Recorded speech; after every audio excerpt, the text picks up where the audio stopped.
todavía. Buenas noches. Mi nombre es Leonardo Cábal y soy actor de teatro.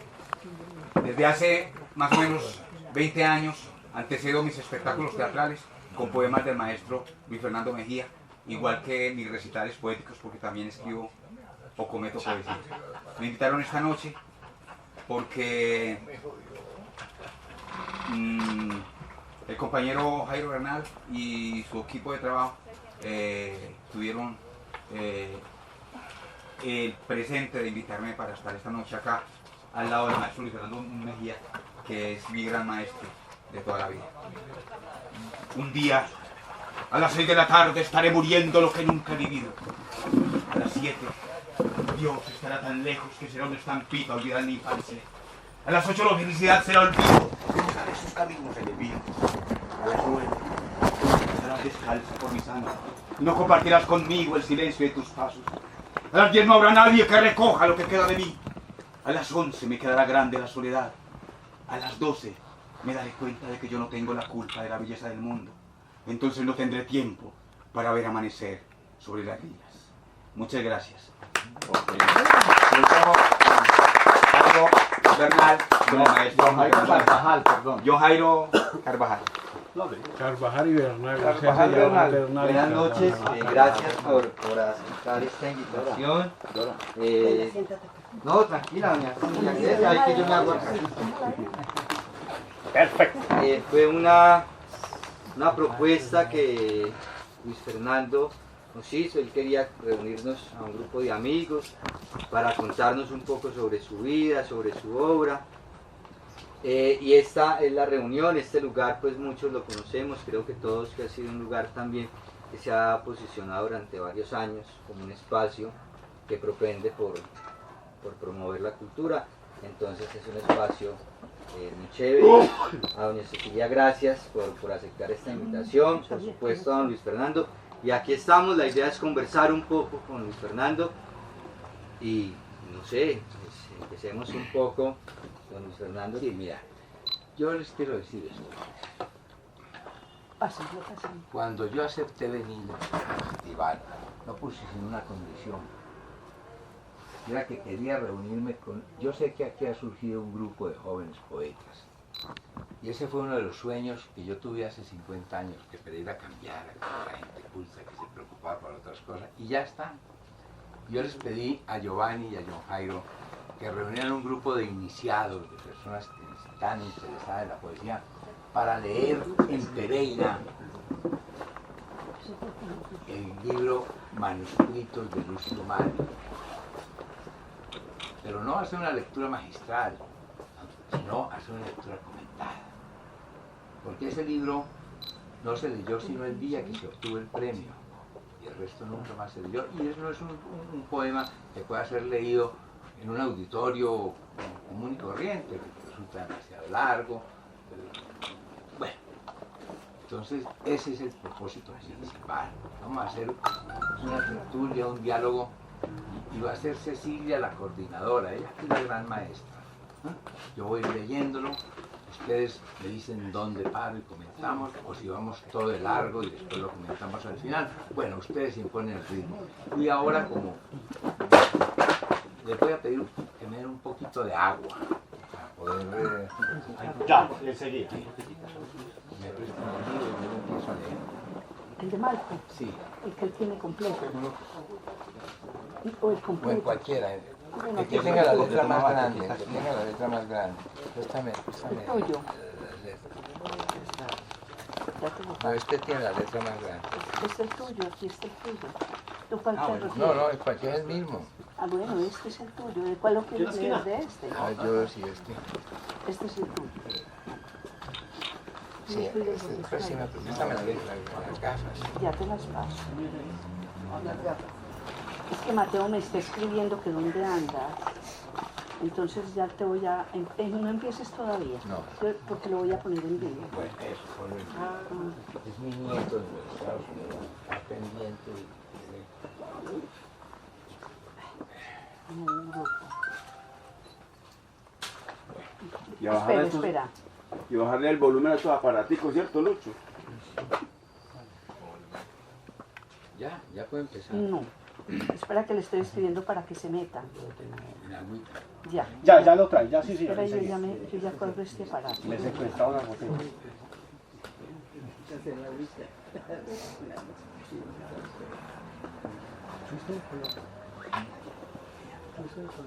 Puedes iniciar. He aquí los manuscritos que puso en mi mano el maestro Lucio Malco antes de tomar el carro de fuego como su antecesor Elías el Hebreo al alejarse del planeta de los hombres.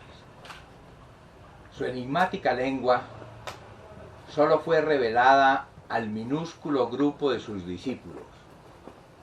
Helos traducido al verso castellano, adecuando el metro, el tono y la expresión a la idiosincrasia de los diferentes personajes que intervienen en las parábolas a través de las cuales se expresa el verbo del hombre. Para algunos será solo poesía, para otros algo más. Ya estamos cayendo la luz. Ustedes me disculpan, pero es que estoy una cosa en la garganta. Mientras llovía, el tedio tocó a la puerta. Lucio Malco leía.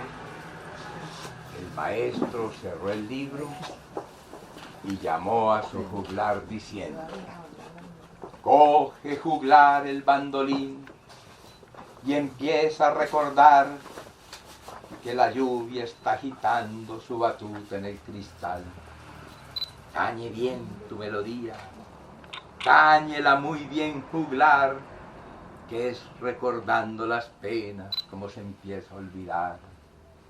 En viejo verso te invoco para tu ley acatar, te invito a que me entretengas mientras pasa nada más la lluvia que está asomando cara triste en el cristal. Acucioso, el juglar acude al llamado respondiendo: hoy por tedio me has llamado a servirte de solaz, Lucio Malco, caballero de traza muy singular. En romance a vos respondo que es esta la parla usual del vulgo para sus cuitas al mundo comunicar. Muy bien dijo don Gonsalvo en Berceos lugar, que en el tal suele el vecino a su vecino fablar, y yo que historia remembro y de ellas derivo el pan, a este metro en bien me acojo de un poco de claridad, que en el romance se torna el narrar encanto real. Así, el bandolín templado, en bon román paladino, acudo presto al llamado. Lucio Malco, mi vecino, con un soneto me envía noticias de que precisa por el tedio acogojado de mi mester el servicio, que solo en virtud del ocio son llamados los juglares, y aquí estoy a su servicio. El juglar saltó en medio de la sala, trepando sobre la mesa redonda en que el maestro suele sostener sus diálogos. Parapetado allí, afinó el bandolín y continuó diciendo: hoy, mientras pasa la lluvia, y para tu tedio menguar, voy a narrarte una historia que sucedió en Viboral, pequeña apartada villa que fue de mis padres lar. Como en país encantado que debe maravillar, allí las cosas suceden difíciles de contar. Sin embargo, yo invocando del espíritu cobijo, voy a acometer el riesgo, más de antemano advirtiendo que al fiel cantor le disculpa el buen corazón los hierros.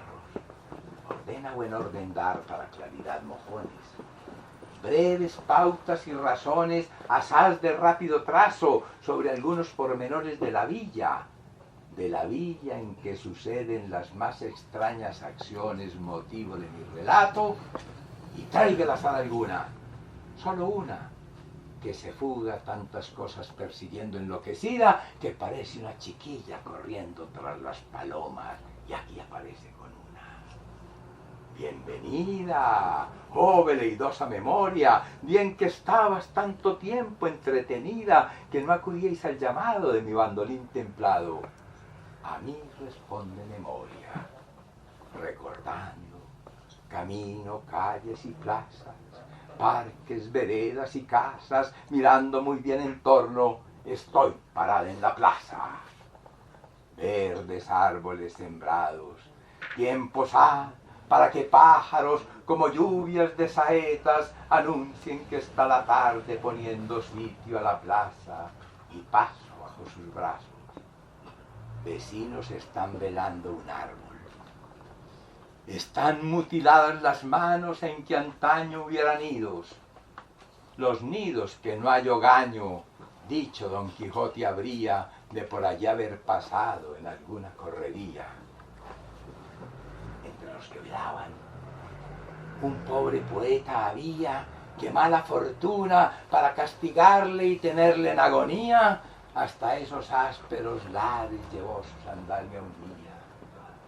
Cruzamos juntos la plaza, oídos atentos yo. Las palabras van tejiendo amena conversación. Fue hace ya bastante tiempo cuando todo principió. Hasta esta dura montaña en que decapita el sol, arco iris, telarañas de lluvia multicolor, me allegué cuando engañado buscaba mi corazón un rincón donde pudiera ser de mis horas reloj, que no nací en esta pena. Fue la mar la que acunó las dos niñas de mis ojos enamoradas del sol, mas la frágil poesía mentirosa me engañó cuando a mi oído coqueta de esta suerte susurró: amado, coge la pluma que en tu cuna dejé yo y encamínate hasta el sitio donde tu abuelo acampó, donde abrevaron sus bestias, donde en huesos regresó a la tierra que sus manos duro abrazo subyugó. Recoge el morrión y torna donde la sangre empezó a regar dulce las eras que en ellas amor sembró, la agonía de una pena que la tarde maduró. Así dijo a mí en palabras que la razón no entendió, mas escuchaban atento, enamorado el corazón, que embelesado en la flauta de hada buena que pasó, se fue atravesando ríos y a estas breñas trasladó mis viejos sueños de niño sentado frente al fogón, en que traqueteando ardía la leña que traje yo entre duendes que poblaban el oscuro corredor. Iba así cantando el juglar cuando una doncella interrumpe alargando los brazos al maestro Lucio Malco. Calla el juglar y dice a la doncella el maestro: te conocí por los pasos descalzos sobre la niebla y por el blanco de tu manto. Dime a qué vienes, piedad. ¿No ves cómo me entretengo con juglarías y ocios?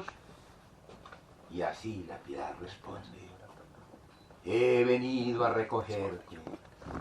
Hunde tu verbo y conmigo recorre la confusión de tu Babel interna, padeciendo el encuentro de tu rostro pintado en sangre sobre paredes de infamia. Sigue adelante buscando la puerta del santuario en que arde llama sobre barro. Quema en ella tu lengua, híncate en tierra y toma entre tus manos un puñado repitiendo: tierra de ti formado, el tiempo pasa deshaciéndome, guarda y cubre mi ceniza de flores, que he de atravesar el túnel que me tiende y alzarme buscando la ruta de los ángeles. Así habló la piedad. El juglar sentado, callado el bandolín, ora, Mas de improviso alza la voz diciendo: aún está pálida lluvia empañando el ventanal, y yo debo hasta que pase la madeja retomar. He de continuar la historia que empezaba a narrar. Lucio Malco, sorprendido, retorna de su oración increpándole: tate, cuclar necio, que interrumpido me has. Mira cómo de la mano de la amorosa piedad íbame ya sumergiendo en pos de claridad. No te es dado a ti, villano, pisar en aquel lugar donde se aquietan las alas que un mal día perdió Adán. Solo baladíes historias a ti te he dado contar. Oye bien lo que te digo. Estaba en ese lugar, bajo la sombra sentado del árbol del bien y el mal. Allí estaba retozando en brazos de mi piedad, y has llegado tú, embustero, sus caricias a robar. Vete de mí, ya, ligero, que es preciso recordar otros mejores estados. Vete de mi compañía juglar. Cabizbajo y apenado el juzgar, quedas en tierra, mientras el maestro Lucio Malco en éxtasis se va elevando. Abajo suena callado el bandolín. Coros de ángeles bajan a recibirlo. Uno canta a la ninfa del agua. Es un ángel desnudo, con muslos de plata. El maestro Lucio Malco para frente a su arpa, y siéntase a escucharlo. Y cantaba así el ángel a la Virgen del agua. Corre desnuda, triscando entre los árboles, enredando entre tus manos ramas, niña salpicada de pájaros, tu espejo remedando grises vuelos que pasan. Corre feliz entre los sauces, alma del agua, sube en la cueva azul de las nubes, te espero, para que descendamos con la lluvia cantando. Juntos deshojaremos flores cuando pasemos asustando los pájaros. Corre desnuda, desatando tus cabellos por la tierra del hombre, hila tus ríos dulcemente y téjele un manto al mar, que el arpa que te arrulla no cesa de sonar. Lucio Malco entreteníase escuchando los ángeles, cuando el sueño acarició los ojos del juglar, llevándolo a sus regiones. Mientras dormía, dijo así el sueño al juglar: abandónate en mí y viajemos sobre el lomo de un caballo blanco, internándonos en niebla. Largo camino de árboles es mi lecho de sueño, como el lecho de un río. Queden atrás relojes, escenarios de piedra donde pene el hombre. Volemos sobre almenas. El sueño transporta al juglar, transformándolo en profeta. En la más alta almena abandonado lo deja. Abre el profeta su boca para decir: este era un hombre, Lucio Malco. Vivió 20 siglos después de Jesús, en el tiempo en que los hombres engendraban en la tierra bombas como metálicos huevos de Magog. Había peces aún y aves. Cautivos, los árboles sobrevivían en los parques. Eran vivos, seres indefinibles de múltiples hojas como lenguas que parlaban al viento. Su dulce música verde, Lucio Malco escuchó. Los peces volaban por el agua, escamas como plumas, agallas como alas, y las aves por el dombo del tiempo nadaban. Desde el fondo del viento, por la furia abatidas, a refugiarse de los hombres en los brazos de los árboles, Lucio Malco aprendió. En aquel tiempo, fatídicos signos anunciaron el monstruo. Sobre un mar la araña descendía en la luna tejiendo red absurda de ondas. Desde laboratorios, Hormigas como hombres miraban en espejos el engendro. TV llamabas el espejo en que entonces mirábase sin verse el antropoide. Y vio Lucio Malco cruzar enfurecidas aves metálicas silbando, adentro los hijos del monstruo camuflados como árboles, la copa de la muerte expandíase en el viento, alarmas como arcángeles sonando frente a los muros de New York, la sangre de hecatombe a la soberbia del hombre, los sacerdotes de la muerte tocaron el botón, Lucio Malco los vio, era un hombre, vivió 20 siglos después de Jesús, había árboles y peces y aves aún. Despertado por un nuevo día, el juglar afina su instrumento mientras Lucio Malco hace sus abluciones matutinas. Durante el rito, comenta el juglar a Lucio Malco: anoche soñé que profeta abandonado en alta almena, y no lo cuas juglarillo para mi ventura era. Y si hoy no me interrumpe la dulce niña Piedad, voy a continuar la historia que había dejado atrás. Estábamos en la plaza ilustre de Viboral, donde parlando cruzaba en muy amena compañía de un sujeto singular. Iba diciendo sus penas sin siquiera preguntar por la gracia a este juglar. Así lo ve mi memoria caprichosa y desleal. Negro cabello rizado al babilónico uso, luenga barba enmarañada y gafas como Quevedo, viejas sandalias que el uso ha convertido en remedo de las del padre Francisco, una varita de mimbre que le entregó en un sendero un ángel rubio advirtiendo: con ella apacienta ovejas y defiéndete de perros, le sirve como batuta mientras va comunicando a mí sus dulces recuerdos. La música era de vientos que jugaban en la plaza, hojas de oro recogiendo. Tristes quedaron los pájaros al ver aquel árbol muerto. Lo velaban los vecinos de aquesta suerte diciendo que lo sembraron los viejos que poblaron esta plaza. Ha caído un monumento.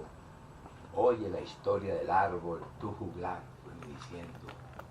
Tú que viajas con el viento mil parajes recorriendo, que algún día ha de servirte como solaz su recuerdo.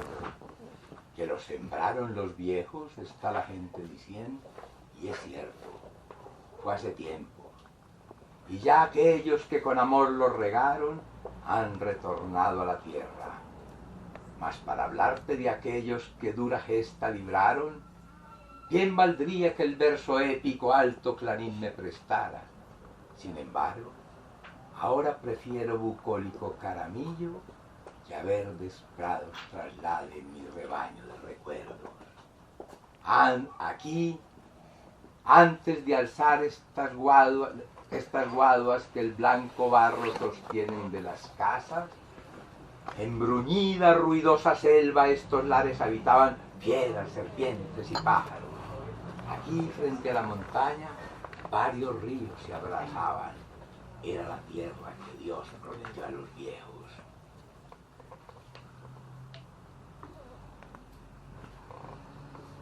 Desde el cerro divisaron la cuenca. Sudando por la lengua, el perro feliz acariciaba el rabo. Habían llegado. Aquí juntaron piedras para un fogón honrado. Pasían tranquilas en la riba las bestias, anunciando entre bramidos y amorosos vaos que brinca sobre la tierra nuevo crío que corre jugando tras el ganado, y dieron a Dios las gracias sobre el surco arrodillado. Ellos plantaron los árboles que tutelan esta plaza, para que un día fuera alto parasol que diera buena sombra a su ancianía. Bajo ellos sabias sentencias se oyeron, quejas, duelos e historias de sacristía. Fueron florecidas columnas que el ágora sombrearon de la gleba montañera. Comprendes ahora por qué estaba triste la plaza. El maestro ha terminado el rito y se dispone a meditar. De buen humor despide al juglar diciendo: lo que hasta aquí me has contado, con gracias te he de pagar. Mas ahora es que me abandones, que preciso meditar y en alto discernimiento ir tratando de alcanzar de Dios con el valimento clara medida que ponga luz de paz entre mis versos. Marchas el juglar y entra en la sala Lucio Malco. Sobre candelabro de hierro arde la llama, en desorden los libros, el incienso se disipa entre tímido viento y notas de música. Medita el maestro, escrutando en los objetos, y de dentro va una voz saliendo, cobra forma y se presenta. Soy la muerte. Desde tu sangre vengo rodando siglos. Desde antes de tu efímero nombre, acariciando con el filo de mi hierro los seres de la tierra, vengo hasta ti llamando. No temas, soy otra cara de la vida. En mis brazos te aguardo para llevarte al sitio donde espina el principio y volverte al origen. Recobra la memoria del génesis de tus huesos. Nada eras al principio, a la nada te vuelvo. Lucio Malco, sorprendido ante el insólito personaje, se inclina reverente y con mesuradas palabras dice: espera, espera, muerte, que aún no he dado fin a mi asunto. El camino aguarda y Dios es lazarillo que mis pasos alumbra. Aunque camine ciego, a sus manos me atengo, será Él quien me lleve hasta tus brazos y me entregue. Aguarda pues un momento, que todavía están verdes los frutos de mi huerto. La muerte, atenta a las palabras del maestro, salió de su presencia. Hallóse Lucio Malco solo y sin ser llamado entre el juglar. Curiosamente me estuve tras tu puerta atalayando y vi cómo con la muerte te entretenías charlando. Bien sé que es indiscreción y práctica de rufianes atisbar las cerraduras y velar en los aguanes, mas permitidme que el miedo que tu rostro transparenta aleje de tu palestra. No enseño finja severo por mi mala educación, que he de quedarme sentado muy juicioso en un rincón. El maestro permite al juglar seguir al fondo y sentándose en la silla de leer, atento se dispone a escuchar lo que a sus pies dice el juglar.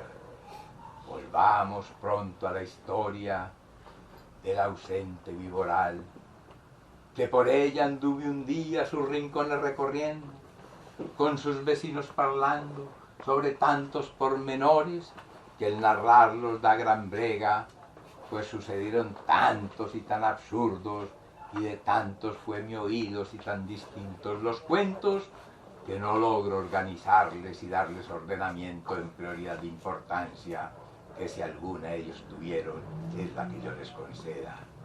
Y así, en orden sin orden, que es como ordenan las leyes del caótico desorden, la memoria va tejiendo telaraña caprichosa, mariposa de recuerdos.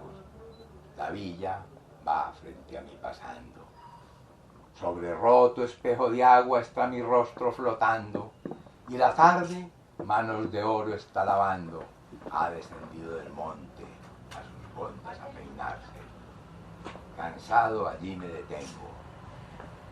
El agua riéndose estaba en las manos de los niños salpicada. Junto al lago, la muñeca acariciando, una niña que pasaba preguntaba: ¿hay ballenas en el pago? El maestro Lucio Malco y el juglar a sus pies se fueron quedando dormidos sin notarlo. Pasó el tiempo y de repente dijo el maestro llamando: hoy ha tornado la lluvia nuevamente a golpear con blandos dedos de vidrio el empañado ventanal. Despierta de nuevo, digo, despierta, amigo juglar, y en hondo sueño fundido el tiempo a los dos nos ha. Despertado, responde somnoliento el juglar. ¿Qué a ti digo yo, maestro? Si mi cantar harto es, cada que empiezo me callas y quebrado el bandolín, temo algún día salir mal ferido, gañán ruin oyendo tras mí decir, mas sin embargo comienzo y es rutina el afinar. Permitid que con la lluvia acompase mi sonar y váyanse tras sus pasos mis recuerdos hacia atrás. De todos los parroquianos que habitaban el lugar, fue la lluvia siempre amiga buena para recordar. Cuando yo la vi primero, díjome el poeta a mí, estaba acaso sentado esperando por salir y embelesado en sus gotas púsome así a escribir. Desde la siega del frente de mi ventana, sobre un cemento de espejos, sembrando viene la lluvia, agudas flechas de vidrio que hieren la piel del agua en cicatrizadas ondas. Cayendo viene la lluvia y yo estoy en la ventana. Amor, se acabó la lluvia. ¿Qué importa, amor, si la he visto desde la acera del frente de mi ventana? Amor, se acabó la lluvia, sonó en mí, retomándome a la escena de hoy aquí. El maestro Lucio Malco, pensativo y modoso, se acercó al altar y se alejó diciendo, dejadme recapacito, dejadme pienso juglar, que en el agua está la madre, el principio, el empezar.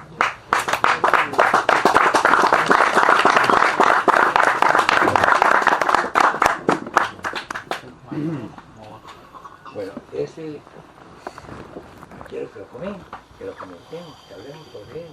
¿De qué año es ese poema, maestro? El año que me fui de Pereira es 86. No sé, todo mucho tiempo. Ah, pues claro. No, Antes, 50 y algo. No. A ver, yo trato. 72, tal vez. En el 72. Eso fue como. Esto mientras pasaba la lluvia. Por eso cuando el poema termina dice, amor, se acabó la lluvia, porque yo estaba lloviendo, y mientras llovía yo escribía esto, y a mí me despierta el sueño que mi mujer me dice, amor, se acabó la lluvia. Y me saca del contexto en que estoy, el poema allí. Yo vivo al final de la avenida, no le voy a decir todavía el nombre porque usted la conoce. Allá usted caminaba y allá creó el poema Cuando la ciudad me sobrevivió. Sí, Yo vivo al final de la avenida y usted creó el poema al principio de la avenida, al frente de la iglesia de San José. Enfrente de la iglesia de la catedral de Elemento Armado. Es correcto. cuando aún no estaba el Mois. Y había un No colegio ahí de señoritas. No estaba el hotel. Había un colegio de señoritas, un edificio muy viejo. Un edificio no, una casona viejísima. Yo soy bachiller Ahí era. del de Horacias Cardona cuando quedaba en la 14, Epa. del 66. En la 14, donde ahorita es ese centro comercial, o yo no sé qué hay ahí. Ahí quedaba el de Horacias Cardona y el Uribe. Y el Uribe fue en Arcano en la mañana. Y en la tarde estaba el Y Uribe. antes de los colegios fue una cárcel. ¿Sí? O el batallón. No, El no. batallón. El batallón más fácil. En Ah, no. donde fue el Meliá. No, digo Era yo, el seminario. era la Era el Julieta. seminario. Espera, no, donde fue el Meliá primero fue el batallón. Después del batallón fue el seminario. El seminario. Y después del seminario, no, después del seminario fue el Instituto Femenino. Epa, El un femenino. colegio también, sí. Y yo conocí solamente como el de Ogracias, no sé qué habría Ah, sí, el antes, de a Ogracias. donde está el de Ogracias. Y cuando ya colocaron la jornada mañana y tarde, le cedieron en la tarde al Uribe. Uribe, al Uribe, correcto. Exacto. Hasta que nuestros negociantes de turno, Los comerciantes. de turno lo vendieron. Y entonces ya se convirtió en lo que es hoy. Lo que es ahora, sí, correcto. Y ese comerciante no tiene un nombre propio. Sí, Juan claro. Manuel Arango. Ah, fue el que hizo ese negocio. Ese hizo el negocio, igual que también por los negocios nos dio el Lucy Tejada, que era el Instituto de Cultura, ahora Secretaría de Cultura, pero realmente es el edificio de la policía, porque en ese edificio hay más policía que policía. Si usted lo nota. Bueno, sí, claro. Sí, hay tres oficiales de la policía y hay uno de la secretaria. Bueno, yo les propongo que organicemos la discusión. Sí, correcto. ¿Cierto? Que lo organicemos desde la policía misma. Correcto. Sí, porque este es un texto absolutamente importante e interesante, y no digo que para la poesía de Pereira, sino para la poesía en lengua española. ¿Por qué? Porque es un poema épico impresionante, ¿no? Es cierto. Recoge la visión de todos los tiempos, del inicio hasta el final. Y me estaba comentando aquí Luis Fernando algo muy interesante, y es la contemplación de la lluvia. Una lluvia, mientras tanto vas componiendo el texto, vas componiendo el poema. O sea, es un acto cotidiano, la lluvia, ¿sí? Pero el acto cotidiano, transvestirlo en algo totalmente diferente, que es el encanto de la poesía, volverlo universal, grandioso, ¿sí? No utiliza la palabra solemne, porque en este caso la solemnidad, sino por el contrario, lo grandioso, ¿sí?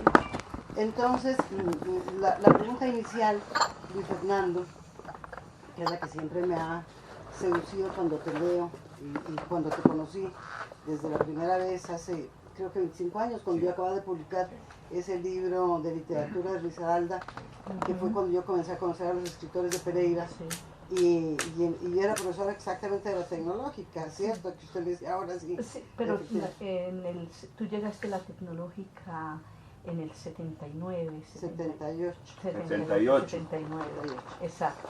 Entonces comencé a pedir libros sobre Pereira y autores pereiranos, y había mucha reticencia, Luis Fernando, en los nombres, y en el reconocimiento, que es lo que más me interesa, ¿no? Y el reconocimiento. Y lentamente fuimos encontrando tantos textos, y de eso me puedo dar muy buena fe Jaime Ochoa, porque es lo que se ha encontrado sobre Pereira, es una cantidad de escritores, ¿cierto?, de muchos matices. Ahí están las obras del maestro poeta. Se miran los dos, ¿de cuál habla? No todos. De todos caminos hacia la luz, poemas, alquimia de los remedios. Es la colección que yo empecé hace muchísimos años Sí. antes, muchísimos años antes de que llegara la doctora Cecilia. Yo había empezado la colección sobre autores regionales. Sí, una maravilla, tienes una colección espectacular. Entonces lo que les decía es que comencemos por hablar de la poesía de Luis Fernando Mejía, pero entendida desde ese tono épico, que es el fundamental, ¿cierto? Cómo es capaz de trasladar el espacio provinciano y local y reducido y pequeño para volverlo universal y gigantesco. Un texto como este, el manuscrito Luis Marco, que tuvo un gran reconocimiento internacional, donde se decía justamente, este poema es un poema universal. Por eso dije, no es un poeta pereirano el que estamos aquí celebrando y que tenemos el placer y el honor de su amistad, sino que fundamentalmente es un poeta mayor, ¿sí? Un poeta mayor en lengua española. Y comencemos por el principio. ¿Cómo combina esa cantidad de metros? Porque son muchos metros los que aparecen aquí, muchos, no uno solo, son múltiples metros poéticos. Interesantísimo, cuando para hablar de lo que conocemos nosotros en Pereira en ese tiempo, no existía una persona que tuviese la capacidad de conocer tantos metros al tiempo, pero sobre todo alternarlos y trabajarlos de manera airosa y decorosa, y absolutamente poética. Ahí estaba porque yo necesitaba, yo le decía a Cecilia una verdad que todos conocemos, somos una trinidad. Nosotros no somos una sola cosa, no somos tres cosas en una. Somos un cuerpo físico, somos una mente y somos un espíritu. Y esos tres seres que habitan dentro de este mismo caparazón están viviendo la misma gota de eternidad del instante que vivimos. Entonces era un momento, mientras pasaba la lluvia, que se iban a expresar las tres manifestaciones de nuestro ser. El juglar para contar las cosas que sucedían, la mente para hablar de la piedad, de la muerte, todos los temores, y la parte del espíritu, que es la que no habla, pero que está implícita en los silencios que dejan las otras dos cosas, que es la que el lector tiene que intuir, porque el espíritu es invisible, es innombrable, el espíritu no tiene voz, es un silencio que habla, ¿no? Entonces hay que deducirlo de esos otros dos personajes, el personaje mental y el personaje cotidiano del juglar, que cuenta la muerte del árbol, la venida de... Bueno, a mí me pasa una cosa muy curiosa, y siempre me ha pasado desde la primera vez que pude tener en mis manos el manuscrito de Luis Marco. Y es que para mí la poesía, si no tiene teatralidad, no me sirve. Y cuando me sumergí, no solamente en la poesía del maestro Luis Fernando Mejía, en toda su poesía, sobre todo en los poemas a Dios, pero luego descubriendo a los manuscritos de Lucio Marco, yo descubro que no lo leo como poema, sino que lo leo como un texto dramático. Y ese texto dramático me genera, como actor que soy, porque soy actor de teatro, me genera emociones muy interesantes hacia la percepción desde la piel. Me produce calor, me produce resequedad, me produce una atmósfera muy amplia, pero al mismo tiempo docentales sobre los actores. Lucio Malco, que me parece que es la mente, como habla el maestro Luis Fernando Mejía, lo veo revestido de un cenital maravilloso y un frontal, hablando en lenguaje teatral, ¿verdad? Ese juglar definitivamente es una maravilla, porque permite que el artista que refleja una época se arrastre o se eleve al nivel de ese monarca, de ese dios o de esa mentalidad suprema. Y veo la muerte tácita allí sumergida. Entonces, si yo cuando leo el manuscrito de Lucio Marco, inmediatamente lo pongo en escena. Y personalmente no he entendido cómo en este país no han puesto en escena un texto tan magistralmente maravilloso que nos permite deambular desde la antigüedad más profunda de los griegos y los egipcios y los romanos, nos permite adentrarnos un poquito en Shakespeare y finalmente terminar en un poema maravillosamente mágico del maestro Luis Fernando Mejía. Eso me llevó a mí necesariamente a hacer un montaje teatral desde hace muchos años, donde incluyo poemas muy osados de mi parte, y pido disculpas por eso, donde incluyo poemas de Luis Fernando Mejía, donde incluyo poemas de Alfonso Marín, otro peregrino nuestro maravilloso, William Shakespeare, y finalmente finalizó muy osado con poemas míos. Pero es un trabajo que he hecho recogiendo todas esas voces maravillosas, que más que poesía, para mí es un texto extremadamente teatral y dramático, que me permite deambular necesariamente por la poesía que cobija todas las artes que conocemos. Muchas gracias, maestro. Ahora que tú hablas de escenificar la poesía, tengo un poema, yo no sé qué libro es, donde hablan los hombres de colores. No sé si ustedes lo han leído, el hombre negro, el hombre amarillo, el hombre blanco, ¿no? Que ese es, yo lo escenificaría en mis mejoras, ese poema. Hace muchos años, cuando estudié ese poema, lo leí frente a unos muchachos, y había ahí una niña que era bailarina de ballet, entre los que estaban, y ella fue la que me dijo, no, pero si eso se puede montar como una obra de teatro. Yo no lo había concebido así, y me puse a pensar, y realmente esto también podría serlo, ¿no? Pero el otro es más, porque el otro se identifica a cada personaje, el hombre negro, el hombre blanco, el hombre amarillo, ¿no? El hombre rojo, que fue el primero de todos los hombres, ¿verdad? El hombre de barro rojo, el hombre de barro rojo. Pero cuando un actor de teatro accede a su poesía, maestro, el panorama le cambia.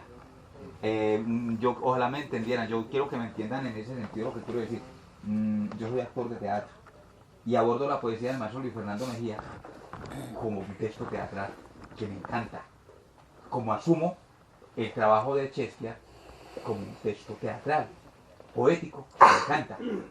Entonces, cualquier poema que yo aborde del maestro Luis Fernando Mejía tiene esa voz teatral fundamental.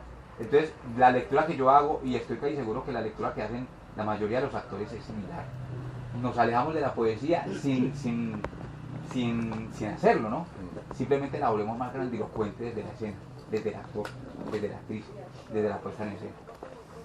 Entonces a mí me cautiva mucho la poesía del maestro Luis Fernando precisamente por eso, porque me permite acceder a mi voz teatral desde la voz de él. Y yo les propongo que pensemos en otra, porque eso me parece una opción muy linda, ¿no? Pensarla desde la acción, desde el montaje, desde el teatro, es un espacio nuevo y efectivamente posible de realizar. Pero me imagino que aquí pueden haber historiadores. Yo estoy pensando en Mariana Brooks, por ejemplo, que no es historiador, sino que es un muy buen poeta. Y ustedes montaron con Taborda un texto que es imagen y poesía. Y yo pienso que los poemas de Luis Fernando, en este particularmente, lo que acabamos de ver, hay muchas imágenes preciosas que pueden ser llevadas, ¿cierto?, para complementar el texto. ¿Tú cómo lo ves? Sí. Bueno, realmente, pues, primero, agradecer el honor de estar aquí entre ustedes, maestro, de tener el placer de escuchar este texto en su voz.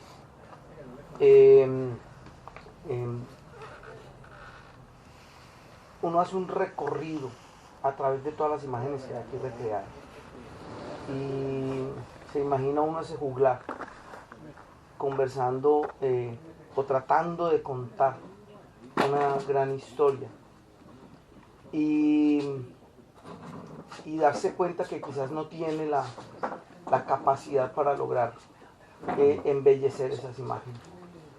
Me ha cautivado mucho este texto, especialmente porque yo no soy peregrino de nacimiento, soy un peregrino, exactamente, y he tenido el enorme privilegio de llegar a esta tierra, enamorarme de esta tierra y quedarme acá entre todos los que me conocen y hoy decir que me siento muy peregrino y encontrarme con este texto.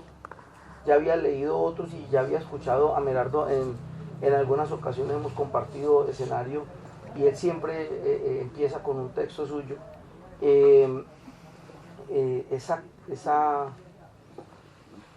La manera en como la voz suya, cuando yo escuchaba a Merardo,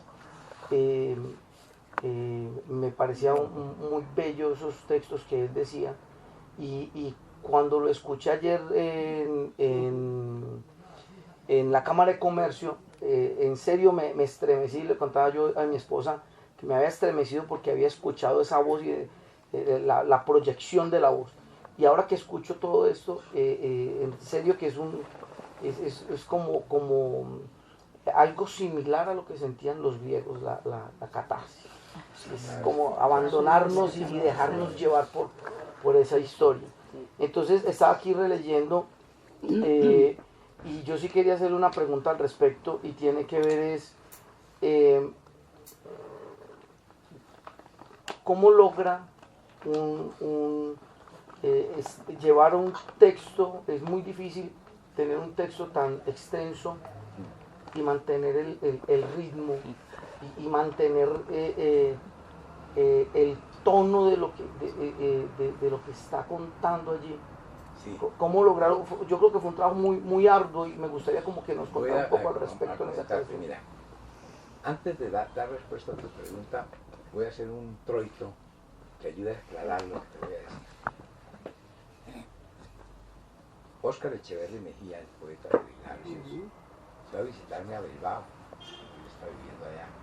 Y él es un escritor profesional, él se levantaba temprano a escribir versos a máquina, 3 columnas para el periódico, para las cosas de la academia, y veía que yo no escribía.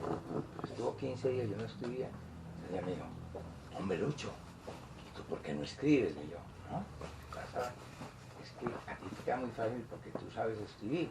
A mí no, porque yo no sé y me toca inventármelo. Para mí es muy trabajoso. Entonces realmente a mí escribir no me gusta porque me cuesta mucho dolor. Yo escribo porque es una catarsis. Yo voy asimilando una serie de vivencias que van signando mi espíritu. Las estoy reteniendo y llega un momento en que las tengo que vaciar escribiéndolas. Entonces, en el momento en que yo ya estoy predispuesto a eso, empiezo a escribir como se escriben las cartas de amor, sin saber qué se va a decir y terminando sin saber qué se dijo, ¿no? ¿Hablo? Ese es el mérito. Entonces termino, y cuando termino, por lo general no me gusta lo que escribo. Unas veces me dura el arrobamiento mucho, como en este caso, mientras un aguacero de la una aquí en Pereira. ¿Eh? ¿En cuántas horas lo escribió? No, mientras pasó la lluvia, es que no, porque es que mira, con el tiempo yo tengo, definitivamente los relojes no saben que mi tiempo no tiene tiempo para los minutos y las horas. ¿No? Yo clausuré los relojes definitivamente porque me meten yo vivo en mi tiempo existencial. Pero lo escribió de una. Sí, de una, sí. Yo escribo sino de una nomás. Y cuando ya terminé, vacié lo que tenía. Termino de escribir y no me gusta lo que escribí. O sea, nunca, ¿saben por qué? Porque lo que escribí no refleja lo que estaba sintiendo. Es como ver la imagen en un espejo empañado. Digo, no, entonces lo guardo. Pero cuando ya ha pasado, luego lo puedo, esto está bueno. Entonces lo rescato. Y empiezo a corregirle pues la ortografía y el puntico y la cosa, y lo guardo. Eso es lo que pasa con la poesía. Yo escribo porque necesito hacer la catarsis y es cuando llega es como un parto. Cumplieron los 9 meses y reventé fuente. Y salió el muchacho. Algunos habrá que sacarlos con force. Pero bueno, no salen. Así es, entonces termino, yo no racionalizo. No pienso, porque si pienso no soy capaz de escribir. Yo escribo sin pensar, luego veo lo que escribí. Así es. A veces el aliento me dura mucho. Mira, por ejemplo, el poema que más me demoré y el que causó un mayor significado en mi vida fue El Camino hacia la Luz, porque ese me cambió completamente el enfoque de la vida. Ese me cambió el enfoque de la vida. Fueron 4 días sin dormir, sin comer y sin nada. Sumergido en lo que los místicos españoles llamaban un éxtasis. Fue un viaje de introspección hasta las fases introspectivas, un estado demencial, prácticamente. Y ahí fue donde salí. Y cuando salí de ese proceso existencial tan violento, que mi vida cambió completamente, yo ya pensaba distinto. Había dejado de ser racionalista, cientifista, pseudomarxista, materialista, todo, y empecé a darme cuenta de que la verdad, de que a ese acceso del espíritu no se llega por la lógica, sino por la analogía.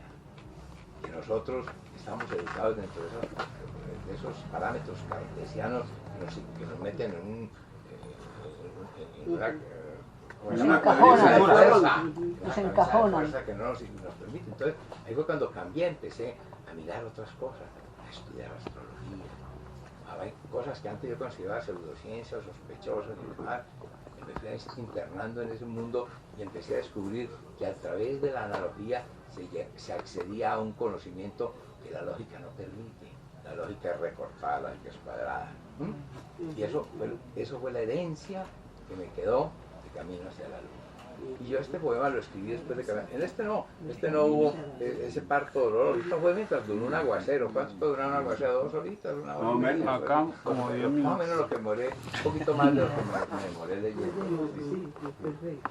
Eso salió de facilito. Sí. Le iba a hacer una pregunta a profesora Cecilia, como peregrino raizal, mi amigo pues, del entrañable Luchito.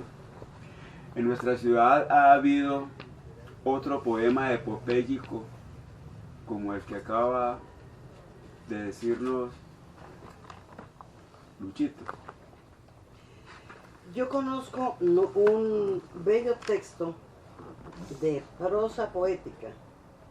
Se llaman Las Andariegas, de la Lucía Ángel Marulanda, que no es un poema, sino que es un poema en prosa precioso sobre las mujeres de todos los tiempos, cabalgando mejor sobre el tiempo, ¿no? Pero fíjate que, hablando del poema épico que construye Luis Fernando Mejía sobre Pereira, lo que tenemos que ver es cómo tiene la capacidad de perspicar esos instantes pereiranos. Allí apareció la plaza de Bolívar, apareció los mangos, apareció la historia pereirana, porque decía, si hay aquí algún historiador, seguramente lo hay. Uno cuando lee el poema debe ver tantas focalizaciones que tiene. Es un poema de verdad que se abre a muchas interpretaciones, al teatro, a ser cantado, a ser visualizado, las imágenes, pero también en la historia. Allí está la historia de Pereira. Esa es la magia realmente de un poema, de un ser que tiene la capacidad de inspirarse de manera superior, ¿cierto? Entonces no tiene que contar, Pereira se fundó hoy, no. O sea, no es el cuento, es el chispazo. Esa es la ¿cierto? historia de Pereira contada. Claro, Exacto, es una eso, claro. Sí. Por eso aquí yo quería que lo leyeran, porque esto lo tengo que leer en Pereira, no me puedo morir sin leer este poema. Pero esto no puede ir a una sala donde va un mundo de personas a leerlo porque no lo soportan, es demasiado largo, fatigante, no todo el mundo puede tener la concentración, el tiempo suficiente para atender el poema. ¿En qué personas acostumbradas a leer? Personas acostumbradas a concentrarse, a digerir lo que está oyendo, y por eso le pedí a estos amigos, cítenme unas personas pero que están iniciadas en la literatura para poderles leer este poema y yo ya cumplir ese propósito de leer este poema en Pereira, que es donde debe ser leído. Claro, porque es de aquí. Claro, porque es de aquí, porque es lo que tú dices, la historia de aquí. Es de aquí, pero es universal. Pero en la única parte que lo lo había leído. Está el aguacero en la una, Imagínate. además también, porque es Hermosísimo. el de los parroquianos que está en el lugar, es el más importante, es el que siempre está presente. ¿Y por qué solo lo habías leído cuando Allá, te dieron regalé el la premio, Rosa de Oro, premio, el sí, premio nomás. en Fue cuando Bilbao? eso nada más una vez. Solamente y hasta esa vez una la había gente leído que y ahora acá. veía la Que cosa no desde lo otro conoce. punto de vista. Claro. Veían a las Saber metros, ese estaban momento, sorprendidos sí. de que utilizaba todos los metros. Estaban Pero viendo esta la historia cosa. lugareña Pero no. esa no, exacto, ellos estaban viendo otra cosa. No podían entender. Es la gente de allá, de Pereira, que sabe lo de los mangos, que sabe lo de los cañeros. Solo lo conocemos es nosotros, ustedes, ¿no? Exacto. Esa dimensión ellos no la entendieron. Ellos vieron los aspectos literarios de la obra. Que son buenísimos. Sí, pero no vieron el aspecto histórico, el aspecto real. Y anecdótico. Y tus dolores, De pronto no lo haciendo entenderían catarsis tampoco. en los dolores que viviste en Tampoco. esta ciudad en un momento. Bien. Eso fue lo que yo encontré cuando yo conozco a Luis Fernando, yo creo que de otras existencias. Y cuando yo lo leí, cuando tuve la oportunidad de hablar con él en una ocasión, le decía, es que estás con tus vivencias, con lo que has vivido en tu vida, en tus dolores, de muchas formas que te han acompañado en la vida. A mí me parece muy importante y muy rico lo que está pasando. Y a mí, ¿por qué no me dan vino? Con el maestro Luis Fernando. Y a mí tampoco me dieron vino. Yo tengo una copa acá solita. Lo que sucede con el maestro... Por casualidad si presta la otra y a mí tampoco me dieron vino. Me la entregaron sola. Me gusta mucho lo que sucede Vino con el cansado y trabajo se del fue. maestro Luis Fernando Mejía, porque eso me da pie para continuar con una saga en la que venimos desde hace algunos años, y es recuperar la literatura risaraldense, definitivamente para los risaraldenses. Y cuando digo para los risaraldenses, para el mundo entero, quiero decirlo de esa manera y haciendo énfasis, porque los pereiranos somos unos unos magos para contar la buena literatura. Les ponemos una X, nos les invitamos a hacer cuentas y los estigmatizamos. Los ignoramos. Exactamente. Entonces es muy simpático que tengamos que agarrar la poesía del maestro Luis Fernando Mejía durante muchos años y recacarla y meter el dedo en la llaga constantemente para que se den cuenta que existe. Me gusta mucho lo que está pasando con el maestro Luis Fernando Mejía, porque no nos da pie para decir, imitar durísimo, ¿dónde está Sergio Girón? ¿Dónde está Alfonso Marín? ¿Dónde están Elia Arias de Oz? ¿Dónde están nuestros poetas muertos? ¿Y dónde están nuestros poetas vivos, que son buenísimos y de mucha calidad? ¿Por qué la academia risaraldense? ¿Por qué la academia y por qué la universidad niega estos poetas? ¿Por qué los tiene en el olvido? ¿Por qué los tiene en el ostracismo? ¿Y por qué Pereira se ha convertido en una tumba para la poesía y la literatura regional? Me gusta mucho lo que sucede, lo que está pasando con el maestro Fernando Mejía, porque ese es el puente de unión para rescatar del ostracismo a nuestros poetas y rescatar a un hombre como Eduardo López Jaramillo, rescatar a un tipo como Silvio Girón, que nosotros los pereiranos le hemos escogido constantemente después de que ellos nos han dado flores siempre. Muchas gracias por Y eso. rescatar al abuelo de Luis Fernando, que también era poeta, Francisco Mejía Mejía. Yo no sé la hemeroteca de acá, pero le escribía en el diario y en el imparcial. Sí, Yo señora. tengo por ahí, ¿Es cierto? sí, yo tengo por ahí uno que se llama, yo se lo mandé a Luis Fernando, El Canelo, y es un poema demasiado hermoso, te lo voy a mandar, sí. Todo eso lo tiene solo la biblioteca Jaime Ochoa. ¿Ah? ¿Tú lo tienes a Francisco Mejía Mejía? Hizo una monografía sobre la historia de Pereira. Sí. Francisco Mejía Mejía hizo monografía. Esa es mi abuelo. Era el abuelo. Sí, sí. Era el abuelo. Yo me tengo que ausentar, me tengo que ir, porque vivo en la zona rural y entonces, si no me voy ya, estaría llegando como a las 10 de la mañana. Mejor, hora de regresar. Parémalo. Muchas gracias maestro. La seguiré persiguiendo hasta donde esté por aquí. Ceci, Muchas aquí le gracias. mandaron un mensaje Muy amable, muy a la rico. doctora Cecilia, que por la todo. quiero mucho. ¿Quién? Hasta luego. Una niña, Paula Andrea Díaz Giraldo. Ay, qué lindo. Eres muy linda, dile que gracias. Oiga, es que volviendo a lo que estábamos planteando, como un poema de Luis Fernando Mejía, este poema que acabamos de ver en la viva voz del escritor, tiene esa capacidad de convertirse en un poema épico, y el poema épico es un poema, no es que hable de las grandiosidades, sino que hable exactamente del recorrido de la historia. Y yo, cuando tú lo estabas leyendo con esa voz y con esa intensidad y con esa hermosura y esa emoción, yo estaba pensando, por ejemplo, que un poema que cuando éramos adolescentes, muy jóvenes, a mí en lo personal me impactó mucho aquel poema que dice, crece la audiencia. De los Alamedas. El poema de las escalinatas. Ese es un poema hermosísimo y tiene la misma capacidad de convocar. El poema de Fernando también convoca. ¿Convoca a qué? A que contemplemos nuestra propia historia, pero sobre todo y fundamentalmente a que nos apropiemos los peregrinos de nuestra historia. Eso. Ese es el cuento. Es que es por eso que yo quería este grupito aquí, porque Cecilia dio en el clavo de lo que era. La forma literaria, todo eso no importa, no puede escribir en otra cosa, pero para Pereira lo importante es que esta es la historia de Pereira. Es una historia Pereira contada.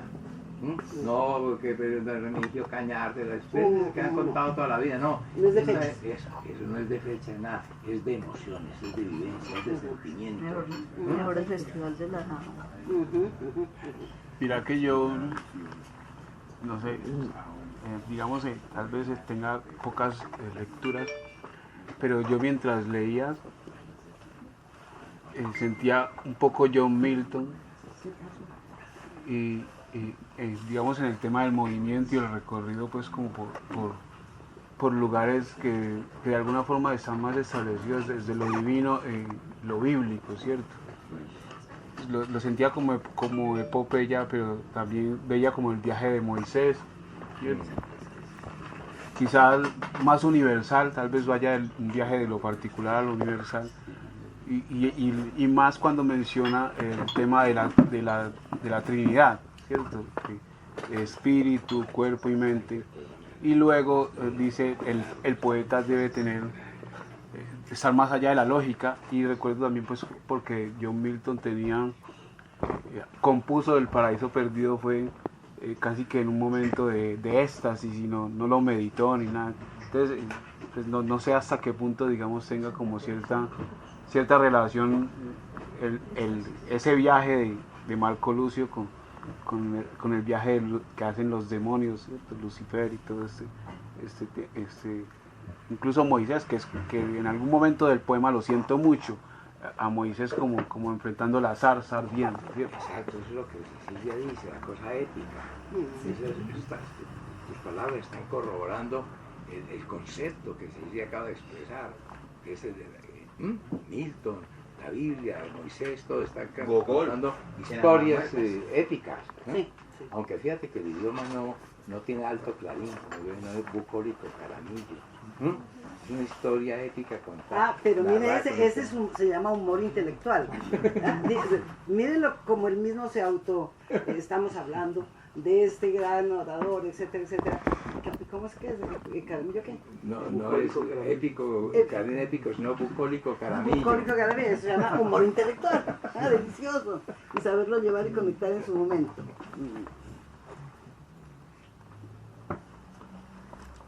Tienes razón, claro. Yo me siento muy complacido porque eso es lo que yo quería. Y además le voy a contar una anécdota para que vean. Porque tú me preguntabas ahora que venía haciendo una entrevista, que si yo tenía resentimiento por Pereira, por lo que me han hecho. No, Pereira no me ha hecho sino cosas maravillosas. Fueron 4 o 5 manzanas podridas. No Pereira, es maravilloso, yo adoro a Pereira. Ahora, esas 4 manzanas no tienen por qué abocarse la personería de Pereira, ni el vencido de Pereira, no, absolutamente. Cuando se publicó cuando yo obtuve el premio ese internacional, el primer alcalde popular hizo poner una placa en la plaza de Bolívar, y obviamente la mandaron a quitar, horrorizados,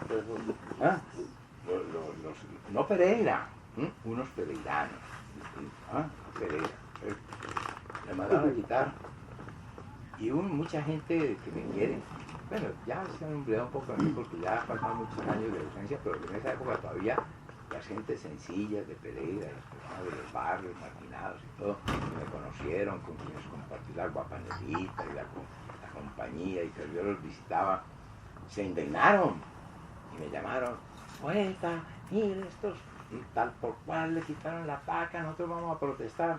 Le dije: no hagan eso, no vayan a hacer eso ni riesgos, porque mire, para ese personaje que tiene tantos problemas tan graves que hay en este país, si está pensando en una placa en un pueblo, es o porque es muy pequeño o porque yo soy muy grande. No se preocupen, que el día que yo me muera la van a poner de nuevo los que la quitaron diciendo que eran íntimos amigos míos.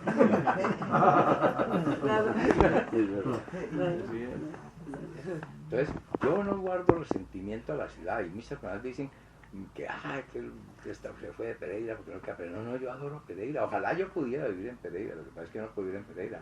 La última vez que estuve en Pereira me iban a meter a la cárcel. Me tocó irme de aquí. Claro que ya el gobierno ha cambiado y todo, pero en ese momento, bueno, es una anécdota personal y eso no se trata. Vamos a seguir hablando de la poesía. Pero una anécdota chiquitica.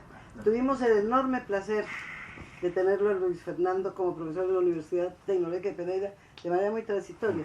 Entraste y saliste muy rápidamente. Me sacaron, ¿sabe por qué?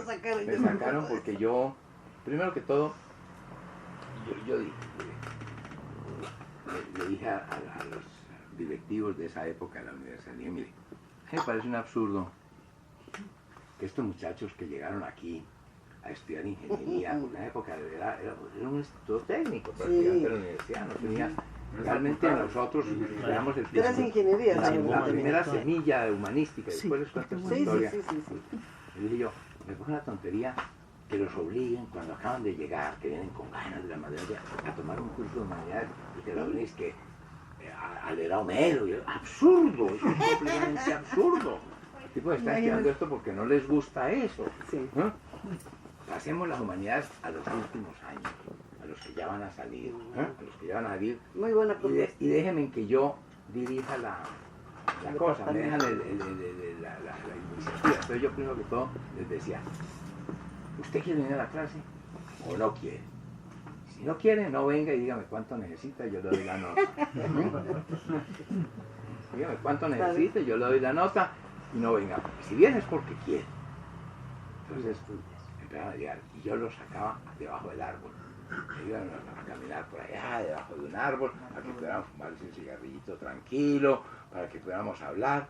Y empecé con temas ligeros, primero los comentarios de las cosas del periódico, y lo fui introduciendo. A lo último encontré ingenieros leyendo a Toynbee,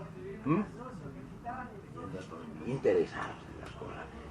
Hice un curso de religiones comparadas, de antropología filosófica, de literatura hispanoamericana, de todo. Al final no creo que en época se llama el 201, más grande, todo el mundo estaba ahí, todo el mundo repetía la clase mía, todo el mundo de la clase mía. Entonces tuve una pelea con otro profesor de la universidad, que se llama José Mario Isma, amigo actual mío también, pero en ese momento pues se volvió un conflicto y una gran pelea. A él lo echaron de la universidad inmediatamente. A mí no se atrevieron a echarme porque los alumnos me querían mucho, pero no me volvieron a programar en el próximo semestre. Pero ahí se crearon muchas inquietudes. Yo me he encontrado después con el tiempo con alumnos que fueron míos y me lo reconocen. Mire, por ejemplo, porque yo recuerdo un muchacho que llegó así medio tenso conmigo. Yo hablé y cuando se me habla, yo no estoy de acuerdo con lo que usted está diciendo.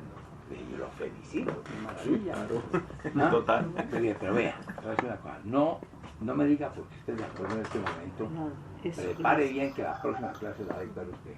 Bueno, claro, que me refute. Ya usted no está de acuerdo, apúntelo bien.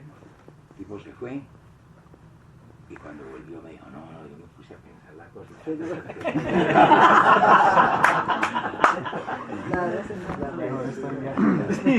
Sí, claro. Yo fui compañero de estudio de Gildardo Castaño. Sí. Y vivía en la casa enseguida mía cuando fueron los del DAS a matarlo. Sí. Y mi esposa estaba sacando la basura y en ese momento pasaba el carro de la basura. Sí. Y cuando el estruendo de los balazos. Sí. Y él fue compañero mío, que fue cuando extinguieron a la UP. Sí. Entonces es una anécdota también más o menos de la época. Claro. Yo, la última vez que estuve aquí, una niña que habían nombrado directora de cultural del departamento, una niña de Santa Rosa, mucho carácter, una niña, me dijo, oiga, poeta, yo lo voy a llevar a todos los municipios del departamento, aunque me echen del puesto. ¿Ah? Yo te acompañé a esa correría, me acordé ahora. ¿Sí? Fuimos, sí. Entonces, ¿te acuerdas que se llenaban las plazas? Sí, que no cabían los salones fabuloso, y se llenaban las plazas, entonces eso creó las alarmas. Creó las alarmas. Y estaba yo en el bar del Gran Hotel y aparecieron los del DAS a detenerme. Menos mal que estaba ahí con Oscar Vélez, que era senador. Entonces, el tipo dijo que no, que me llevaran. Y entonces sacó aparte de hablar con ellos, alcancé a decir, no, senador, pero es que son órdenes de Bogotá. No, yo respondo por ahí. Entonces, me echaron del hotel donde estaba, llamada también. Me recogió Monseñor Castrillón. Figure qué contraste. No, pero es que él tenía una interlocución directa con Monseñor Castrillón. Es que vea, yo le cuento como la historia de Monseñor Castrillón, que es muy graciosa. Yo fui muy amigo de Monseñor Baltasar Álvarez. Restrepo. Maravilloso. Baltasar Álvarez Restrepo. Era un cura de esos de misa y olla. Y él estuvo en el Congreso Vaticano II y yo me fui interesadísimo a que me contara lo que hay. Él no me hablaba sino de los atuendos. Yo decía, que los caperos y que las flores, están impresionados con los... Era un viaje bondadoso, maravilloso, y asistimos a varios días de campesino. Él tenía un Volkswagen y nos íbamos los dos allí hablando. Decía, bueno, monseñor, a ver quién se echa el mejor discurso. Y él me invitaba de vez en cuando a tomar una botellita de vino y que le recitara versos. Era el viejo querido. Y de pronto lo cambiaron de obispo y nombraron un obispo nuevo. Era Monseñor Castrillón. Mierda, vamos a ver cómo es el obispo este. Entonces me fui con Gustavo Orozco, me acompañó Gustavo Orozco y quién otra persona. Bueno, no recuerdo quién era el otro, que me acompañó a visitar el nuevo obispo como era. Entonces, y le vamos a medir el aceite a este cura de cómo. Entonces apenas nos presentamos, le digo, Monseñor, quiero hacer una pregunta. ¿A los ángeles les acné? Entonces el tipo me contesta, mire, yo no soy teólogo, yo soy economista.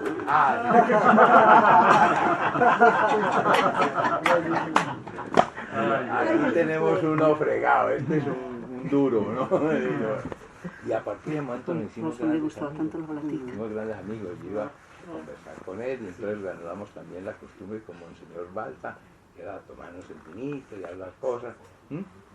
Ese era un tipo peligrosísimo, casi es papa. Sí. Una maravilla. En ese momento estaba Gustavo Orozco, el presidente del consejo. No, todavía no. Estábamos en la lucha con las Brigadas Rojas, que esa fue otra cosa que yo formé aquí. Yo formé ese grupo redacté una plataforma ideológica. ¿Ah? Las Brigadas Rojas, sí, imitando las cosas garibaldianas y tal, el romanticismo.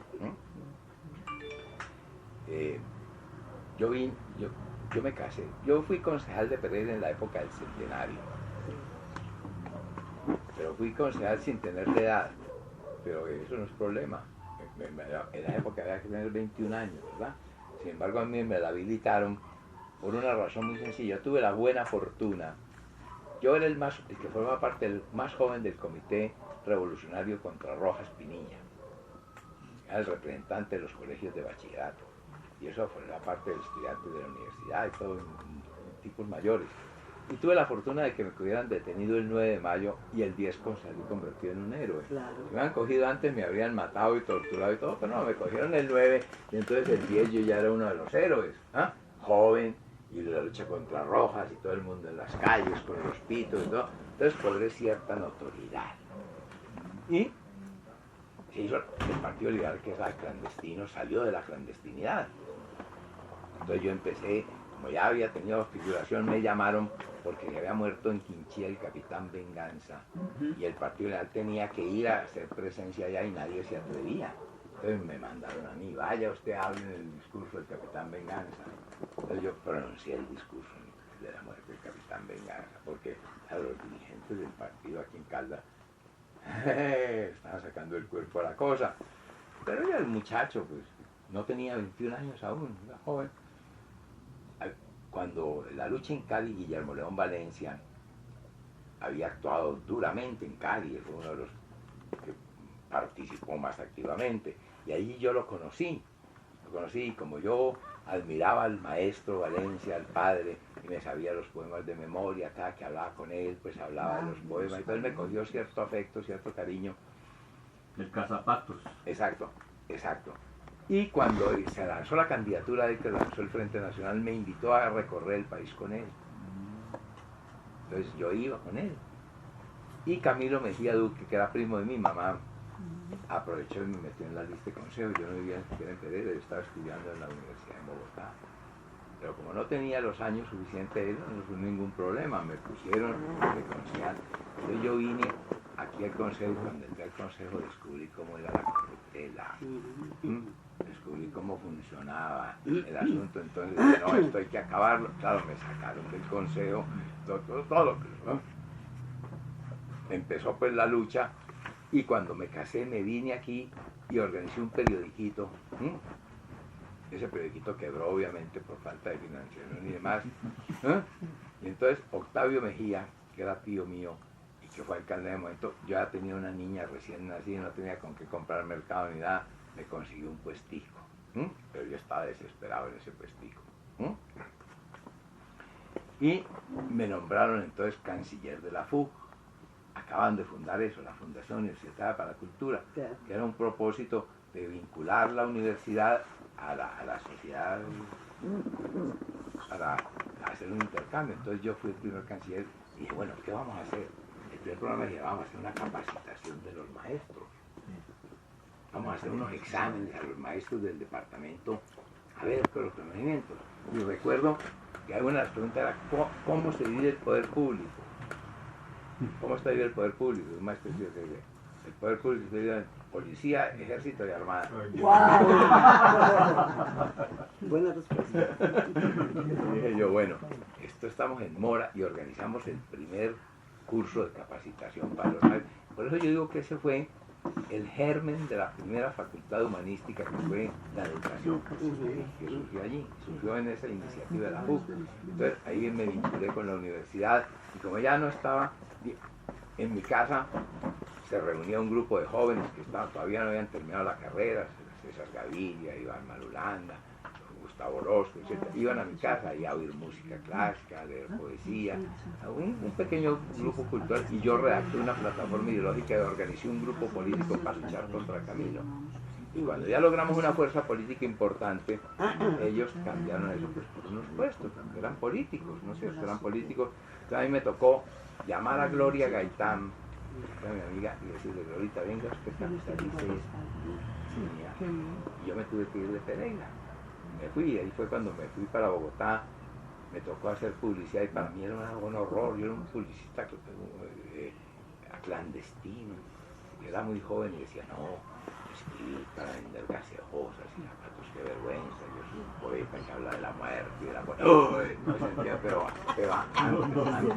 ante el imperativo del mercado, niña, no hay nada que hacer. Entonces yo decía, no voy a decir que yo lo hago, pero ganaba dinero.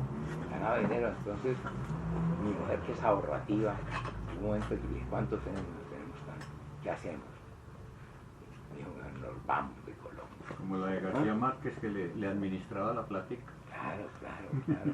Y nos Es que cuando las mujeres administramos rinde. Sí, claro, es cierto. Sí. En ese periódico no trabajaban Miguel Álvarez. Sí, Miguel Álvarez también, sí. Miguel Álvarez de los Ríos. Sí. Maestro, una pregunta. En esa época, usted de Pereira, en sus corre-corres, ¿cómo era su relación con los quindianos y con los caldenses? A ver, Y yo a Manizales lo he adorado toda mi vida. A mí me han tratado divinamente en Manizales. Yo por Manizales no tengo sino agradecimiento y gratitud. Y un tocayo. ¿Ah? La última vez que estuve en Manizales sacaron hace 25 años. Cuando fue a Manizales, en la primera página que yo iba, y en la de 25 años, hace 25 años el poeta de la cosa. Son detalles que halagan la vanidad, que uno queda inmensamente agradecido. Manizales fue muy generoso conmigo, o sea, yo nunca creí en las rivalidades de Pereira y Manizales y las cosas, porque eso eran cosas parroquiales y demás. Y qué bonito es. Inclusive yo en esa lucha del departamento de Risaralda no participé. No era porque no estuviera de acuerdo con que hiciera el departamento ni nada, pero me parecía una cosa ahí llena de envidias, de egos alborotados, licencias, y yo no marqué mi afecto por Manizales porque no podía pesar en la balanza el afecto por Pereira y Manizales. Tenía, como dice el poema andaluz, mi corazón repartido, entre dos amores mi corazón repartido. Entonces no tomé partido, yo por eso en esa lucha no participé. Y el Quindío en esa época era una cuestión como un apéndice, o sea, no contaba. El Quindío surgió porque esto se separó Risaralda, entonces ellos también se antojaron. Eso fue una cosa que se desencadenó. Ahora, uno de los mayores que peleó en eso pues era Octavio Mejía, por un tractor, que le quitaron un tractor, un mundo de... Además porque todo nació porque crearon un teatro en Manizales. Eso fue todo lo que creó Ledicitela aquí, que había teatro, que aquí había teatro y que manejaban los recursos. Bueno, una serie de argumentos, de recursos de tipo político, pero yo no quise participar en eso. Ahora, eso no quiere decir que no era motivo de que Pereira fuera capital de un departamento y que el departamento y que ha sido beneficioso para Pereira y para el mismo país, la división, maravillosa, pero en ese momento, como preguntas tú, en el momento que era, a mí eso ni fu ni fa. ¿No? Yo ni quería que se hiciera, aunque no se hiciera, yo traté de marginarme. Una última preguntita, ¿qué sabía usted del escritor Arturo Suárez? No, nada. Arturo Suárez, novelista, el novelista manizaleño, escribió... Es que hay un libro que dice que él es pereirano, y es ahí donde, ¿cierto, Jaime? Eso no lo sé. Tenemos ahí la interrogante. Pero hay uno que dice que es pereirano. No, yo sí, pero definitivamente es caldense. Es caldense. Sí. ¿No has escuchado? No. Él tiene novelas como Rosalba y Arturo, muchas novelas románticas como de la época del romanticismo. Arturo Suárez, yo sí lo sé porque mi mamá no lo leía. Y todavía a la fecha y son muy buscados, muy apetecidos. Lástima que no se han recuperado. Y no se ha podido, Jaimito y yo hemos estado en esas de si es pereirano, que en un libro dice nacido en Pereira y encontramos en otro nacido en Manizales. Entonces está la... Yo sé que ahora, era de los poetas Manizales. podemos nacer en cualquier parte, al menos en 7 sitios distintos. Homero no era de 7 lugares diferentes. Eran las virtudes de los poetas. Y yo creo que él también es adorada enemiga. Sí, claro. ¿Cierto? Adorada enemiga. Rosalba, adorada enemiga. Son 18 novelas. Yo no soy un buen lector de novelas. Pues soy un gran admirador de Gonzalo Arango. Sí. Lo que yo le pregunto a usted, a mí los poemas de Gonzalo son no son líricos, son muy prácticos, son muy Realismo. hablar de la universidad, De hablar del capitalismo, del socialismo. La pregunta mía es, ¿qué opina usted de Gonzalo como poeta? No, Gonzalo era un poeta integral, mira. Más que un poeta, Gonzalo era un profeta. Ah, no. Gonzalo era un profeta. Mira, yo conocí a Gonzalo cuando empezó el movimiento nadaísta. Gonzalo era un hombre dulce. Tenía de esas amarguras dulces. ¿Verdad? Era un hombre sensible. Lanzó un mensaje que fue revolucionario en su momento y que lo malinterpretaron muchos de sus seguidores, que no lo entendieron muy bien lo que Gonzalo decía. Por ejemplo, Gonzalo tiene obras bellísimas como Los ratones van al infierno, ¿no? Es bellísimo. El poema que tiene sobre el padre es maravilloso, ¿no? Pero estaba, digamos, fuera de contexto, y entonces se convirtió en un proscrito.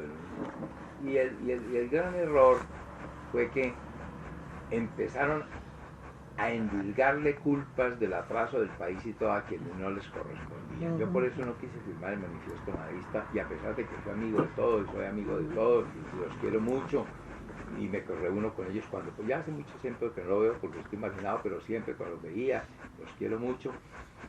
Y a Gonzalo lo admiré porque Gonzalo era 10 años mayor, Gonzalo nació en el 31. Y como dije yo allá en la charla que tuvimos hoy, Gonzalo se murió lo enterraron con unas flores que mi mujer le puso para llevarle la contraria. Él decía que cuando yo me muera no le ponga flores, te vas con estas flores, carajo. Ellos decían, quemaron la María y quemaron la vorágine. Y yo no estaba de acuerdo con eso. Y no, aquí la culpa no es de los poetas, nada, es de los políticos. De lo que dice que hay cales perrero, pero no con la poesía, sino con marchas sociales y con todo lo demás. Entonces ahí fue cuando comenzó. Yo me aparté de esa pose, porque eso era más que todo una pose, porque en el fondo Gonzalo no creía eso, ni sabía eso. Una forma de impactar, de llamar la atención. Pero sus seguidores, sin menos talento, entonces la tomaron a rajatabla, creyendo que era la cosa así, que era la irreverencia, que era la pose, y que entonces había que destruir la poesía. Un poco de cosas que no se compaginaban, porque la poesía es eterna. La poesía es eterna y es una sola cosa. Y no hay poetas nuevos, ni poetas viejos, ni nada. Hay poetas o no hay poetas, nada más, ¿sí o no? Eso es mi concepto sobre Gonzalo. Yo lo aprecié mucho. En ese tiempo, con todas las discusiones que había a favor, en contra y todo, en una ocasión usted declaró: yo no soy nadaísta. Que no soy porque nadaísta. Eso, pero ¿qué lo llevó a tener que declararlo? Que en la televisión me preguntaron. En una entrevista que me hicieron en la televisión me preguntaron: ¿usted es nadaísta? No, yo no soy nadaísta. Entonces el tipo insistiendo: ¿y por qué no es nadaísta? Y le digo: porque me chocan mucho los poetas en pandilla. No, ¿y por qué? Qué buena por eso. No, es que a mí no me ha gustado formar parte de ningún sitio. No, ni de ningún conciliábulo, ni nada. Libres como el viento. Además la poesía es un acto onanístico. ¿Sí o no, mi niña? Es un acto onanístico, eso no es nada, es un acto compartido. La poesía no es de ningún movimiento. No le pertenece a nadie, es un acto solitario. ¿Cuál era el poema que más le gusta suyo? El que más ama. Es muy difícil decir cuál, porque cada uno corresponde. Los poemas son las huellas de la vivencia del alma. El poema va quedando y es la vivencia y va quedando. Entonces tú no puedes decir este es mejor que el otro. Hay unos que me han dado más satisfacciones que otros. Eso, te voy a decir los que me han dado más satisfacciones. Uno de los poemas que más satisfacciones me ha dado es quizá, no es quizá el que desde el punto de vista literario o académico sea el mejor, no. Tal vez es de los más elementales y de los que menor valor como literatura tienen, y es la Oda de la niña desaplicada. Les voy a decir por qué. Mira, les voy a contar 3 anécdotas sobre la niña desaplicada. Una vez en una correría de esas poéticas, fui a un pueblo, no sé si Supía o Arcero, fue a un pueblo estos de Risaralda, y me dijeron, mire poeta, aquí vamos a presentar una niña que se ganó el premio de recitación. Una niña como de 8 años. Recítele al poeta el premio, el poema con que ganó el premio, me recitó la oda de la niña desaplicada. Entonces yo me puse a pensar, dije, qué maravilla. Cuando esta niña tenga 80 años y yo lleve varios de enterrado, le va a decir a los nietos, yo cuando era una niña me gané y le va a enseñar el poema y el poema continuará. Primera satisfacción que le doy. Después llega mi nieto, que vive en Houston, y se fue a presentar una exposición de pintura, de escultura, no sé. Y cuando llegó muy contento y me dijo, abuelo, ¿sabes que conocí una señora mexicana que se sabe la oda de la niña desaplicada? Y yo le pregunté que por qué, y me dijo que se lo habían enseñado en el colegio en México. Segunda satisfacción, segunda satisfacción inmensa. ¿No? Es que sus poemas han logrado llegar como al público, a trabajarse en colegios, a hacerse populares. ¿Qué cree usted que hizo que esos poemas, que no de tantos autores, los suyos, lograran llegar de esa manera? Yo antes de responder la pregunta, le voy a contar una anécdota que me contó Rafael Alberti. Cuando Rafael Alberti estuvo en Cali, hizo una presentación en la tertulia y Marisa Uribe, que era la directora de la tertulia, nos invitó a un grupito pequeño de personas a tomarnos un trago y a hablar con el maestro. Y nos contó esta anécdota. Cuando don Antonio Machado era ya viejo y estaba en el exilio, un día salió a tomar el sol en un parque y oyó en una banca del lado una muchacha de unos 25 años cantándole unas nanas que él había escrito en su juventud a un bebé. Y el viejo se para y le pregunta, señorita, ¿usted sabe quién escribió lo que usted está cantando? Y él dijo, no, eso yo me lo he sabido desde toda la vida. Y el viejo llegó y se sintió, ya me puedo morir tranquilo, porque he logrado el anonimato. ¿Por qué? Es que el anonimato, porque el poeta, como decía Miguel Hernández, es el viento del pueblo. Cuando ya no importa quién lo escribió, porque eso es de los académicos, quién lo escribió y en qué época, no, que la gente lo hace suyo, porque expresó su vivencia, porque expresó su emoción. Entonces el poema ha logrado cumplir el propósito. Entonces ahora vengo a responderte tu pregunta. Yo pienso que esos poemas han logrado porque han sido escritos con una gran sinceridad, porque no han sido escritos pensando en el lector, en la técnica, en nada, han sido escritos para expresar una verdad. Entonces, y como los seres humanos somos en el fondo lo mismo, estamos formados por las mismas cosas, y los mismos sentimientos, tenemos las mismas virtudes y los mismos pecados en mayor o menor proporción cada uno, pero somos en el fondo la misma cosa. Cuando el poema es verdadero y es honesto, la gente lo hace suyo, lo hace suyo, y por eso se divulga. El poema que no circula ni nada es porque es una cosa exótica que no corresponde a la verdad existencial. Es por eso pienso yo. Y ese poemita ha llegado mucho porque ¿quién no ha estado enamorado en la escuela? De la niñita con el mango y con la muñeca, lo que cuento allí, cosas sencillas que todo el mundo las ha vivido. Es por eso. Entonces me ha producido mucha satisfacción. Otro poema que me ha producido mucha satisfacción es el poema Dios número 1. Yo escribí ese poema cuando tenía 18 años y suscitó una polémica. Ahí le he traído a mi amigo John Jairo, que está haciendo una tesis sobre eso, la polémica que suscitó ese poema. Yo tenía 18 años y había escrito ese poema. Y el maestro Alfonso Bellagón, que era un hombre muy generoso y muy querido, de una gran sensibilidad, tenía una columna muy leída en el periódico Occidente de Cali. Entonces yo fui y le dije, vea, maestro, me había invitado a Marisa Uribe a que hiciera una lectura. Todavía no había publicado ningún libro ni nada, ¿no? Los poemas que tenía en un cuaderno, ya lo había leído algunas personas, ya se había creado una pequeña familia entre las personas allí, de que yo escribía versos y todo. Entonces me llamaban, a ver, ¿cómo es lo que tú escribes? Le leí, te vamos a presentar en la tertulia. Entonces fui y le pedí que por favor me diera una cuñita para que la gente fuera. Entonces él escribió diciendo, hoy se presenta un joven poeta que yo voy a publicar este poema, más o menos eso dice, yo traje las columnas y las dejé a Jairo, para que ustedes lo juzguen, y publicó el poema Adiós número 1. Y el maestro Antonio Llanos, que era un poeta místico, esos de flagelos, de Rosario y todo, se enfureció. Y entonces me dijo Corsario del territorio lírico, ignorante, bueno, me metió la evasión, más miedoso. Y el padre Galvis, que era el decano de filosofía de los jesuitas, que vino encima a decirme ignorante, que no conocía a Santo Tomás, que no había leído a San Agustín, que no sé qué. Y yo era un muchacho irreverente, entonces me fui donde el maestro Alfonso y le dije, maestro, ¿por qué no me deja defenderme? Usted no necesita defensa, mío, pero si quiere, escriba una página, la publico en su columna. Entonces yo escribí una cosa toda irreverente, que el poeta Antonio Llanos se creía el representante exclusivo del Espíritu Santo para el norte del valle. Y esa polémica sirvió para que se llenara la tertulia. Eso fue un gran acontecimiento.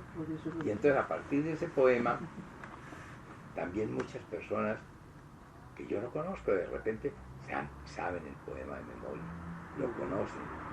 ¿Por qué? Yo pienso porque ese es el Dios antropomórfico de la infancia, el Dios de ojos azules y de barba blanca, ¿no es cierto? Ese Dios que es el primer Dios que uno tiene, por eso es el Dios con que yo me enfrento a los 18 años, el Dios que me mostraron los abuelos, el Dios que me mostró mi mamá, después yo veo que ese Dios no es, ese Dios no existe. Aquí el poema Dios número 2, que ya es tiene un epígrafe de Nietzsche, Dios ha muerto, que cuando Dios se muere. Y después me quedo sin Dios, entonces qué conflicto, ya no tenemos a Dios, entonces empiezo a crear un Dios intelectual, ¿eh? Y ya el problema Dios lo soluciona al final en el camino hacia la luz con la oración del ciego. Cuando el ciego ora dice, cada que me ha importunado tu existencia, te he destruido, Señor, con la razón. Para reconstruirte con mentiras, te he vuelto poesía, Señor. Sin embargo, y esto solo lo sabemos tú y yo, no podríamos existir ninguno sin uno de los dos. Yo le dije alguna vez trataste con Juvenal Herrera. ¿Qué dice? ¿Alguna vez trataste con Juvenal Herrera? No, con el que yo traté fue con Juvenal Mejía Córdoba. Ay, Dios mío. Yo era profesor en el colegio y cuando tumbó el banco renuncié. Yo no sigo trabajando. Y aparte de su pariente. Sí, claro, primo hermano de mi mamá. ¿Primo hermano? Claro. De la mamá. ¿Qué relación usted alcanzó a estar en el mismo tiempo de Eduardo López Jaramillo? No, yo no coincidí con Eduardo López. No coincidí con él. Sé que fue un gran poeta y demás. Sí, pero ya se había ido usted. Sí, ya me había ido. Y él ya también se nos fue. Sí, se fue muy joven también. Bueno, usted es de la misma familia de Manuel Mejía Vallejo, sí, Epifanio Mejía, sí, Luis Carlos Mejía. Hablemos una foto de Epifanio que tengo allí. Sí. Luis Carlos González Mejía, sí, todos. Sí, son los mismos Mejías. Y su abuelo también era poeta. Sí, entonces tiene, sí, uno puede decir que la genealogía, que hay genes sí, de claro, escritor y genes, que esos claro, genes se... Genes, claro, obvio que sí. Mire, mi mamá tienes Mejía de Mejía. Pero los primeros 4 Mejías eran los mismos porque mi abuelo y mi abuela eran primos hermanos dobles. Un incesto faraónico. Y los casaban para que no saliera para que no se dividiera la finquita. Para que no se dividiera la finquita, los casaban. No, y porque ellos tenían